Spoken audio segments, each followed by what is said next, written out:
Good morning, student. How are you all? Hope you all are very great.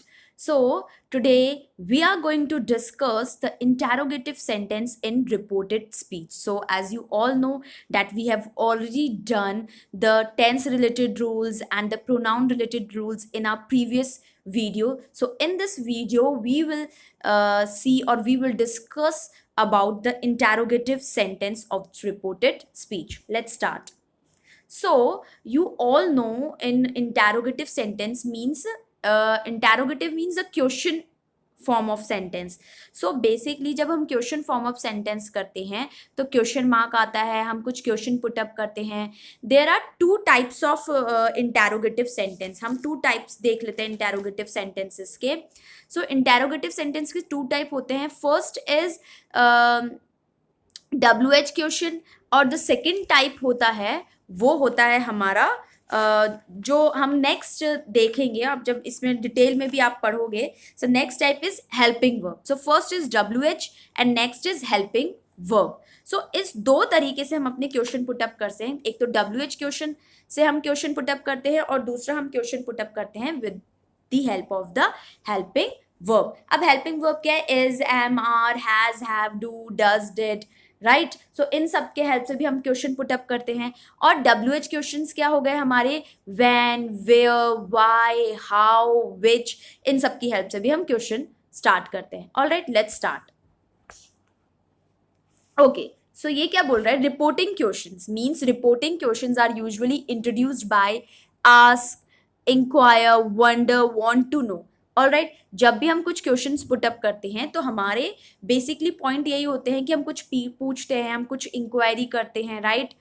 We want to know something. So when reporting question it is specially important to pay attention to it. Of course हमें attention देना होगा इस पर.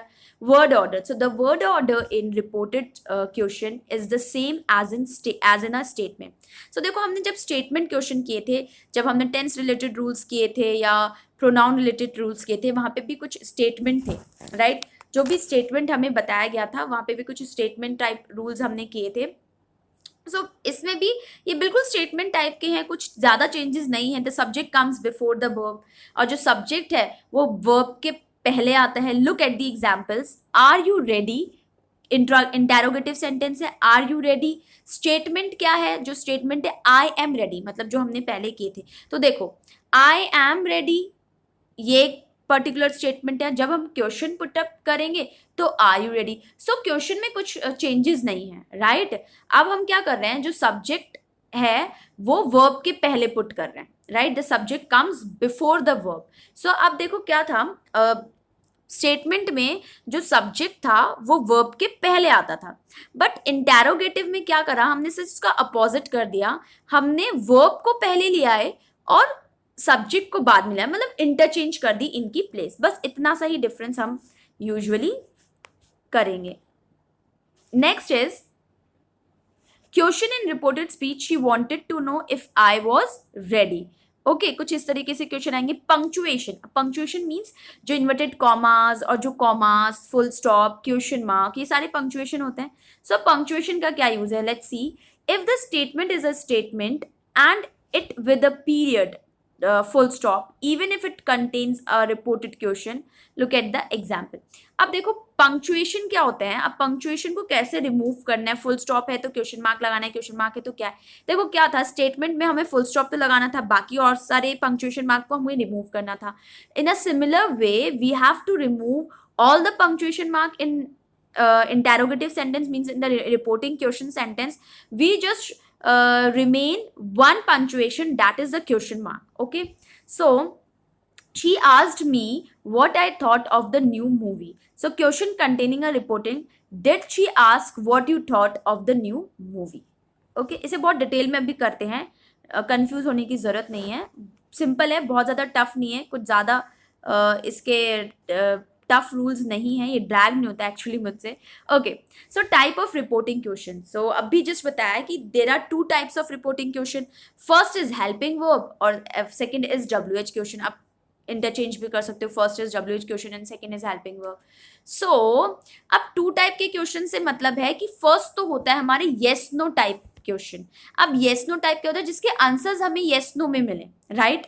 So yes no में हमें कब मिलते हैं, जब हम हेल्पिंग वर्ब यूज करते हैं तो हमें येस नो में उसका आंसर मिलता है। क्लियर? जब डब्ल्यू एच वाले क्वेश्चन से पुटअप करेंगे तो हमें येस नो में आंसर नहीं मिलेगा। सो रिपोर्टिंग वर्ब इफ और whether plus subject plus verb, order of reporting question subject verb as in statement. देखो क्या होता है, जब येस नो टाइप के क्वेश्चन हो तो हमें एज अ लिंकिंग वर्ड हमें डैट का यूज नहीं करना है, हम इधर क्या यूज करेंगे, इफ और वेदर का यूज करेंगे। So remember one thing, weather की स्पेलिंग थोड़ी टफ होती है तो आप इफ यूज करें तो वो बेटर है आपके लिए। अगर वेदर की स्पेलिंग गलत लिख दोगे तो वो भी आपके लिए एक माइनस पॉइंट है। तो इफ का यूज करो, ये हम एक हमारे लिए थोड़ा इजी भी हो जाएगा और हम यहाँ पे इजी प्ले कर लेंगे, right? So are you working these days, he said. अब he said are you working these days interrogative sentence है, तो he said what I told you यहाँ पे मीन्स इंटेरोगेटिव सेंटेंस में said becomes ask, asked, okay, and say become ask and says becomes ask, all right? So यहाँ पे ask का use करेंगे, asked का यूज करेंगे, क्लियर? so he said का क्या हो जाएगा, he asked। कनेक्शन के लिए यानी लिंकिंग वर्ड के लिए हम इफ या वेदर का यूज करेंगे, तो हमने यहाँ पे इफ या वेदर का जो भी आप यूज करना चाहें, whatever is suitable for you, you can use that one. So आप यूज कर लेंगे। अब are you working these days, so are you working these days, तो सबसे पहले हम क्या सॉल्व करेंगे, सब्जेक्ट को सॉल्व करेंगे, राइट? क्योंकि हमें इंटेरोगेटिव से जो स्टेटमेंट है वो क्लियर बनाना है, हम इंटेरोगेटिव से इंटेरोगेटिव तो नहीं बना रहे हैं, इनडायरेक्ट बना रहे हैं, हम स्टेटमेंट बना रहे हैं। सो यू क्या है, second person. So what I told you, second person is always change according to the object, right? अब यहाँ पे हमें ऑब्जेक्ट तो नहीं है तो हम ऑब्जेक्ट मान लेते हैं। यहाँ पे मैंने आपको कहा था if there is no object then हम थर्ड पर्सन और फर्स्ट पर्सन के किसी भी ऑब्जेक्टिव केस का ऑब्जेक्ट मान सकते। तो मान लीजिए यहाँ पे लिखा है ही सेड टू मी, तो मी का जब यू से चेंज करेंगे तो it becomes I, right? Are को हमने चेंज किया, वॉज में आर प्रेजेंट में था, हमने वॉज लगाया। वर्किंग, वर्किंग का वर्किंग, दीज बिकम्स दोज, यहाँ पे क्या बन गया, दीज को हमने दोज कर दिया एंड डेज का डेज। समझ में आया? अब देखो next question, did you speak to John last night, she asked. So she wanted to know, so instead of ask आप ये भी यूज कर सकते हो, शी वांटेड टू नो या शी आस्क्ड भी आप लिख सकते हो। फेयर प्ले करना है या फिर इजी वे में लिखना है तो आप शी आस्क्ड लिख सकते हो। तो शी आस्क्ड और she want to know, if use करेंगे बिकॉज हेल्पिंग वर्ब से स्टार्ट हो रहा है, राइट? और येस नो टाइप का, did you speak to John last night, तो आप इसका आंसर क्या दोगे, येस या नो? आपने बात करी है तो येस, आपने बात नहीं करी है तो no. So she wanted to know if did you. अब देखो डिड कब यूज करते हैं हम, सिंपल पास्ट टेंस में। तो सिंपल पास्ट टेंस किस में चेंज हो जाएगा, पास्ट परफेक्ट में। पास्ट परफेक्ट में हैड प्लस वर्ब की थर्ड फॉर्म यूज करेंगे, राइट? तो स्पीक की third form speak, spoke, spoken, right? Spoken is the third form of speak. तो यहाँ पे क्या यूज किया, if I had spoken to John last night. Last night का क्या बन जाएगा, द नाइट बिफोर और द प्रीवियस नाइट, जो भी आप लिखना चाहो, प्रीवियस नाइट भी लिख सकते हो और द नाइट बिफोर भी लिख सकते हो। Alright, I hope you all understand these two examples. So now will see some rules. अब वन बाय वन हम रूल्स देख लेते हैं तो आपको और इजी हो जाएगा। मैंने बता तो दिया है बट हम इसको देख लेते हैं एक बार और कि कैसे कैसे रूल्स है। तो rule number 1, the reporting verb said is change into asked और inquire.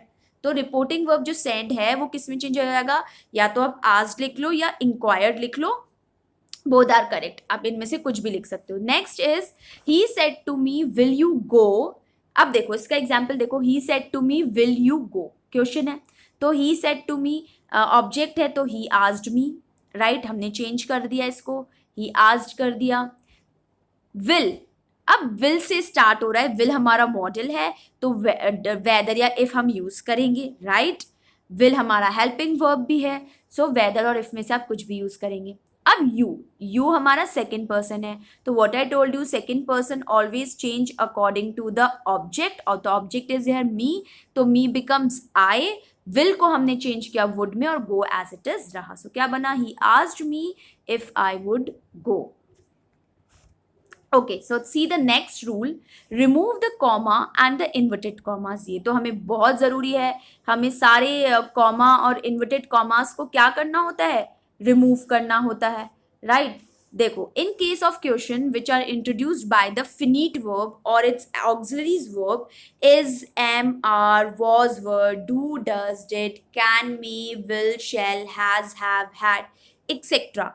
Okay, so in which the answer is in yes और नो. देखो, ये सबसे स्टार्ट होता है क्वेश्चन, तो हमारे क्या होते हैं, येस और नो में आंसर्स होते हैं. तो इंट्रोड्यूस्ड इफ और whether to join the principal clause with the subordinate word. So हमें प्रिंसिपल क्लॉज और सबऑर्डिनेट कंफ्यूज होने की जरूरत नहीं. फर्स्ट पार्ट को सेकंड पार्ट से, दैट इज रिपोर्टिंग वर्ब को रिपोर्टेड स्पीच से ज्वाइन करने के लिए हम यहाँ पर इफ और वेदर का यूज करेंगे. If are question start with some helping verb, all right, और सम येस और नो टाइप आंसर्स क्वेश्चन, तो तब हम इफ और वेदर का यहाँ पे यूज करेंगे और remove all the commas and all the punctuations.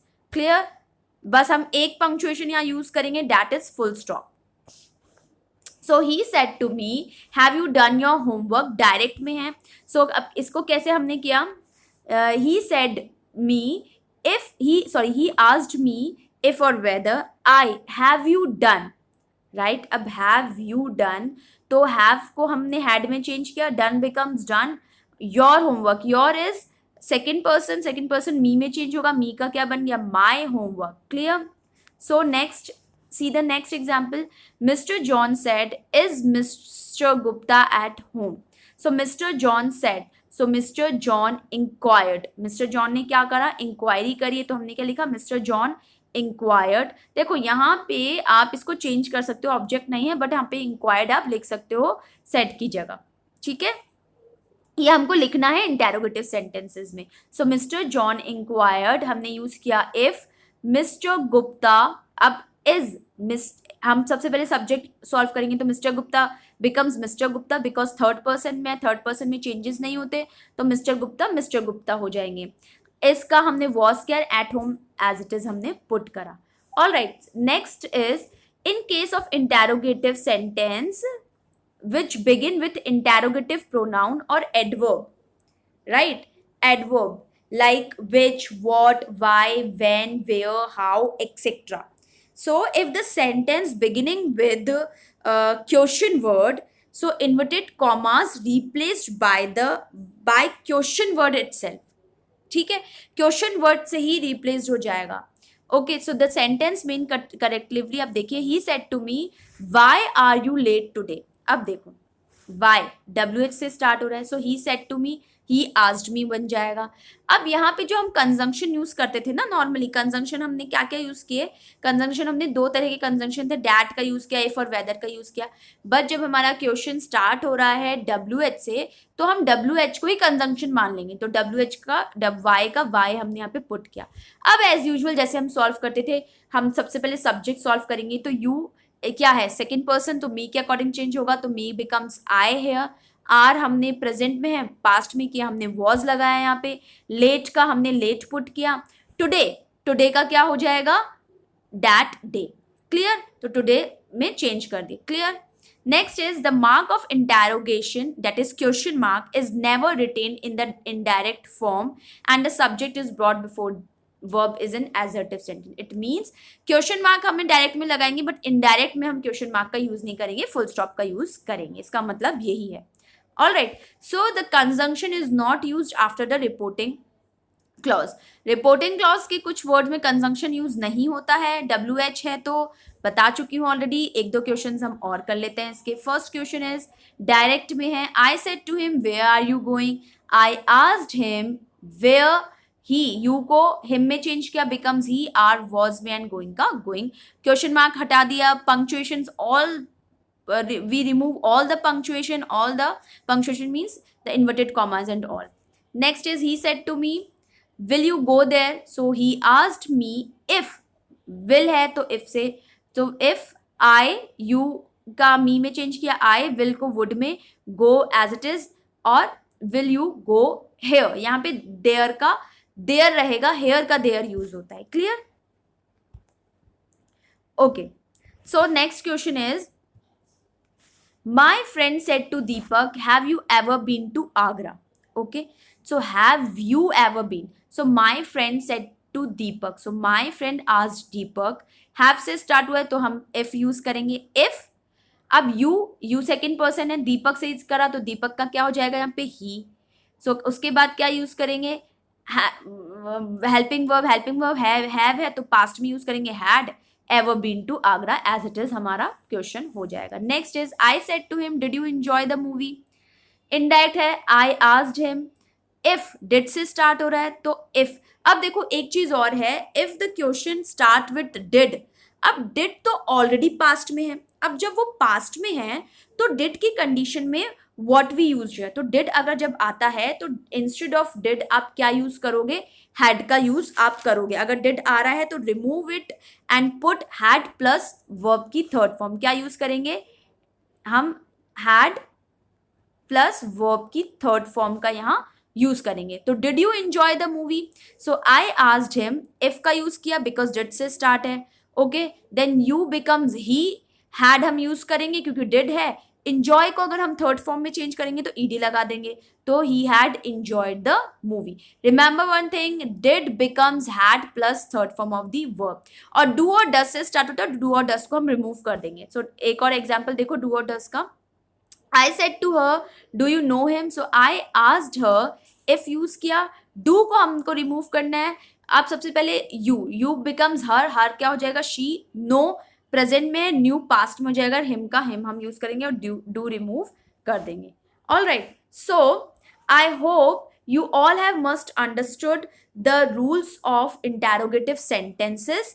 So thank you for watching this video and take care yourself.